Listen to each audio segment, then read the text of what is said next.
শুভ দুপুর বন্ধুরা, চলো যায় আজকে কি রান্নার আয়োজন নিয়েছি। এই বৃষ্টি বাদল আগে হয় না, এখন বৃষ্টি বাদল পরে আরো সমস্যার কারণ হয়ে দাঁড়াইতেছে। হয়েছে কেটকি মাছ দিয়ে সব সবজি, কচু শাক, বাইলা মাছ রান্নাটা বসায় দিছি। চলে এসো, রান্না হলে খেয়ে যেও। এই যে আমি কেটকি মাছটা ভাজা নেই।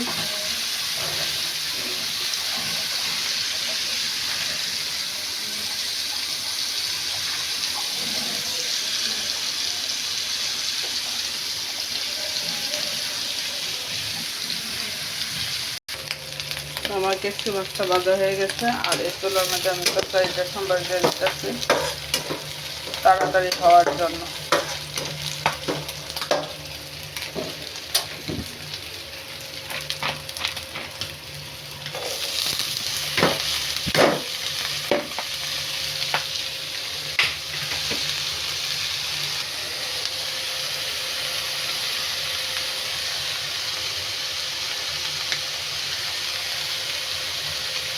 শুকনো লঙ্কার গুঁড়ো, সামান্য একটু হলুদ দিব, কারণ মাছের থেকে যে হলুদটা আসবে হলুদ হয়ে যাবে। কেটকি মাছের তো ঝাল, একটু কাঁচা লঙ্কা বাটা দিলাম।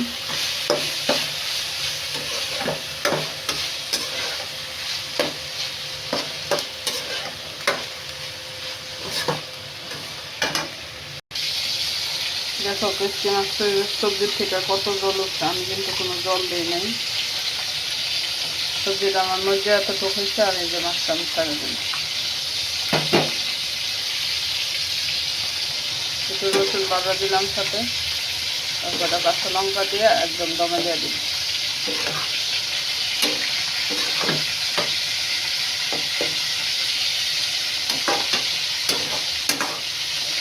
আগের দিনে মানুষে বলতো না, দিনের রান্না করছে খাও, তোদের রান্নার স্বাদ পাও।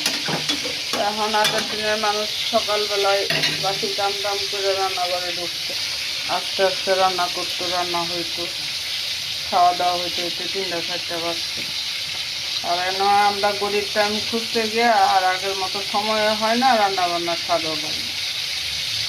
তোমাদেরও কি এরকম সমস্যা হয় নাকি?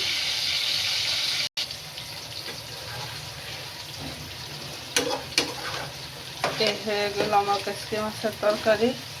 একটু বেশি আর শুকাবো না, আজকে একটু ভিজা ভিজা, আর যেহেতু ঝিঙ্গার সংখ্যাটা বেশি, এমনি তো ভিজা ভিজা থাকবে। কে কে পছন্দ করে সবজি দিয়ে কেটকি মাছ, একটু লাইক কমেন্ট করে সাপোর্ট দিও। আর বলি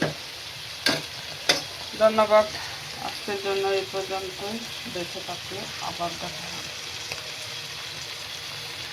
শুভ দুপুর।